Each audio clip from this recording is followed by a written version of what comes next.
यहाँ question number 4 है 10.1 का।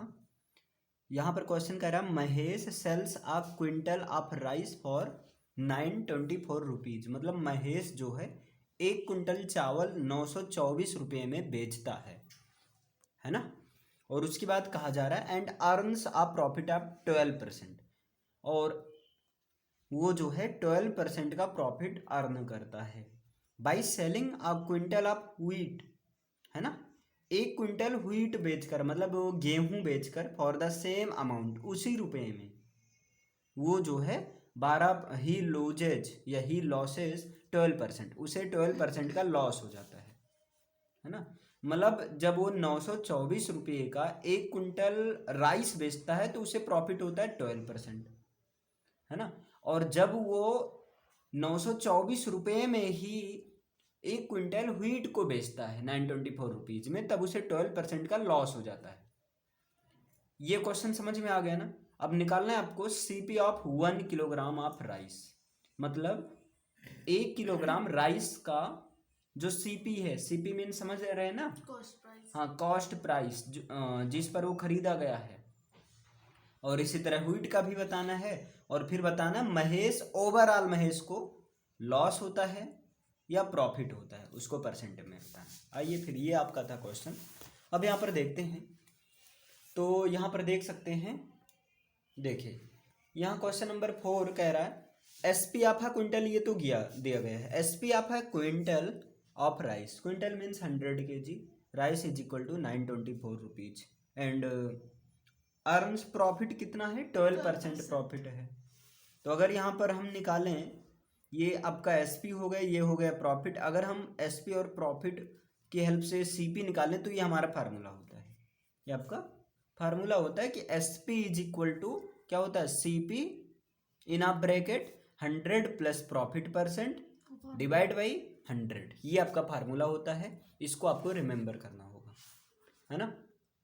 डन है ना। चलिए, अच्छा ये अब एसपी का प्राइस 924 रख देते हैं। तो 924 is equal to CP, CP नहीं पता है, कोई दिक्कत नहीं, है ना। तो सीपी को ऐसे रहने दो।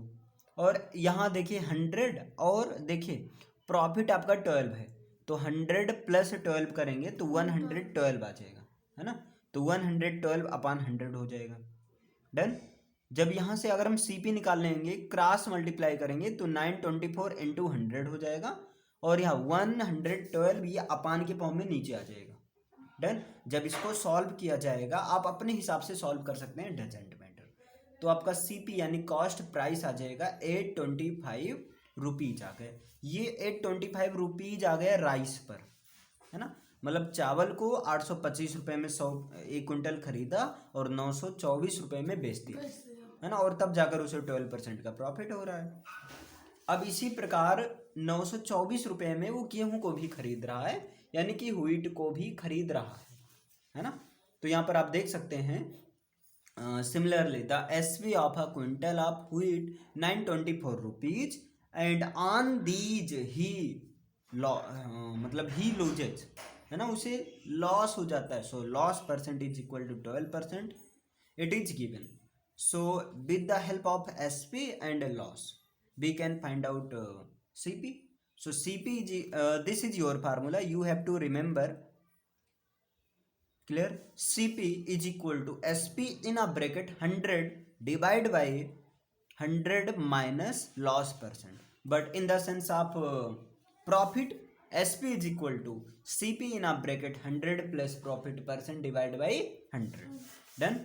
So on here we have to find out the CP with the help of loss percent and CP SP. So we have to find out, we have to use this type of formula, means CP cost price is equal to SP means selling price in a bracket 100 upon 100 minus loss percent. So put up the value. So CP is equal to, यहाँ पर देखिए SP की value 924 है, 100 से multiply करेंगे 20 add हो जाएगा, है ना। और डिवाइड बाई 100 माइनस लॉस है 12, 100 में से 12 माइनस कर दिया जाएगा 88 आ जाएगा। इसको जब आप कैलकुलेट करोगे तो आ जाएगा 1050 आ जाएगा। और देखिए ये ज़्यादा रुपये में खरीदा है लेकिन कम रुपये में बेच रहा है, तो स्वाभाविक है लॉस परसेंट होगा, और वो लॉस परसेंट 12% हो रहा है।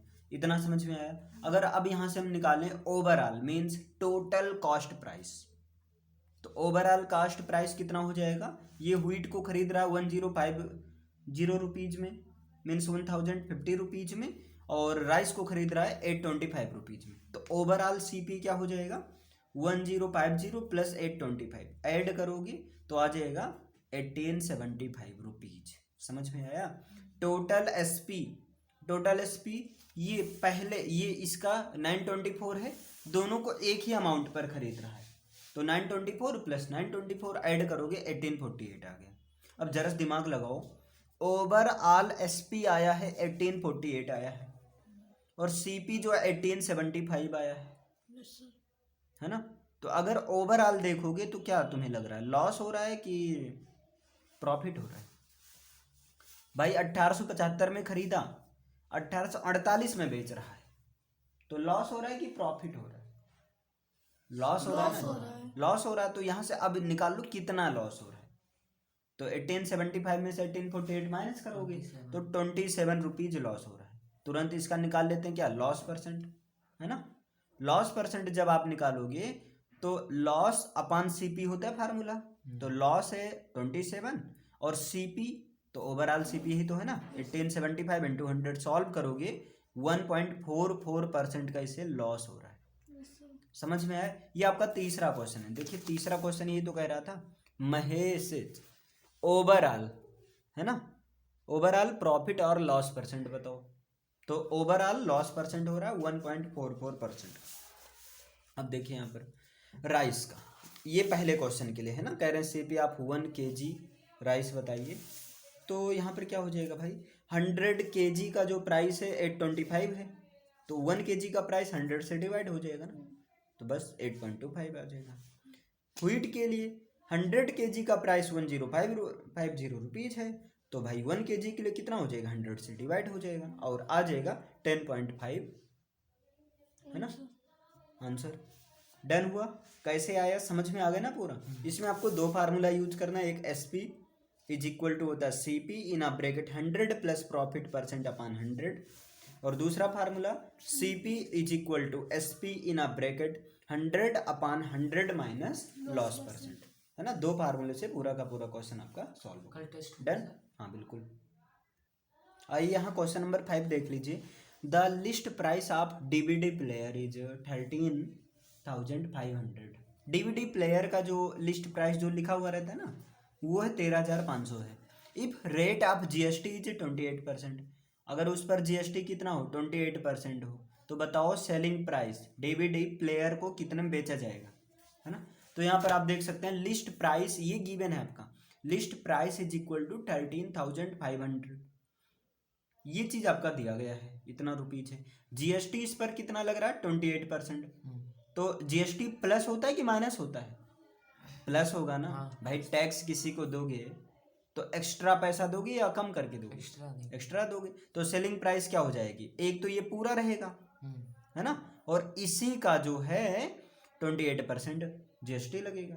तो ये एक तो पूरा 13,500 और ये 13,500 का 28% जब निकालोगे 3780 आ जाएगा, ये भी ऐड हो जाएगा। तो ओवरऑल एसपी जो सेलिंग प्राइस हो गया आपका, यही वजह है सामान महंगा मिलने लगा। जैसे आप कोई सामान मान लो 13,500 में खरीदे, जीएसटी लगा 28% मान लो, तो अब वही 13,500 वाला सामान कितने मिल रहा है, 17,280 मिल रहा है ना। समझ में आया। चलिए क्वेश्चन नंबर 6 देख लीजिए। Sarita purchased a washing machine for 21,760। Sarita जो है वो वॉशिंग मशीन खरीद रहे हैं 21,760 रुपये। If this price includes a GST of 28%, अगर इस प्राइस में 28% का जीएसटी भी है, मतलब जीएसटी वगैरह सब लगा है ओवरऑल, अलग से कुछ नहीं देना, तो मार्केट प्राइस बताओ। तो ये बताओ कि वॉशिंग मशीन पर कितना लिखा हुआ था, जीएसटी को हटा दो तो पता चल जाएगा। आओ फिर यहाँ देखो, मान लो मार्केट प्राइस जो एक्स है, जो लिखा हुआ था एक्स है। अब भाई जो लिखा हुआ रहेगा उसी पर तो जीएसटी लगेगा, तो एक्स प्लस एक्स का 28%, मतलब एक्स का जीएसटी परसेंट, और सब मिलाकर ओवरऑल कितना है, ये क्वेश्चन में दिया गया है 21,760 रुपीज है। Yes sir. समझ में आया? अब इन्हीं को सॉल्व कर लो। तो x इंटू और परसेंटेज का मतलब अपान 100, तो x प्लस 28 अपान 100 है ना, इज इक्वल टू 21,760 हो गया। इनको काटो पीटोगे तो 4 से बन जाए 28, 4 25 जा 100 है ना, 32 अपान 25x इज इक्वल टू इतना। जब आप पूरा कैंसिल करोगे तो आ जाएगा 17,000 रुपीज, ये मार्केट प्राइस। मतलब 17,000 रुपया लिखा था और जब जीएसटी मिलाया गया तो 21,000 पहुंच गया। 28% जीएसटी लग रहा है। समझ में आया? ये क्वेश्चन आपका डन हो गया। अब देखिए 7 वाला क्वेश्चन वैसे देख लीजिए, इसमें थोड़ा समझ लीजिए। Ragini purchased the following items from a large department store. Ragini जो है ना, एक बड़ी दुकान पर कई सामान खरीदती है। एक स्कूल बैग खरीदती है, 425 रुपये में खरीदती है, और जिस पर जीएसटी कितना है, 18% है ना। एक टी सेट खरीदती है 1250 रुपये में, जिस पर जीएसटी कितना है, 12%। एक बेकरी प्रोडक्ट खरीदती है जिस पर जीएसटी कितना, 5% है। प्रेशर कुकर खरीदती है जिस पर जीएसटी कितना है, 28%। कह रहे हैं बताओ उसे कुल कितना रुपये वो बिल बनेगा उसका। तो ये बताओ, एक तो ये 425 तो देगी ही, 425 के साथ में 425 का 18% जीएसटी भी तो देगी, है ना। तो अगर ओवरऑल स्कूल बैग का प्राइस निकालोगे कैसे निकलेगा, 425 मतलब 425 प्लस 425 का 18%। समझ पा रहे हो कि नहीं ये चीज, है ना। तो ये निकल जाएगा अलग से। ओवरऑल टी सेट का प्राइस 1250 तो अलग दोगे, और एक 1250 का 12% जितना आएगा उसको भी मिला कर दोगे, है ना। समझ में आया?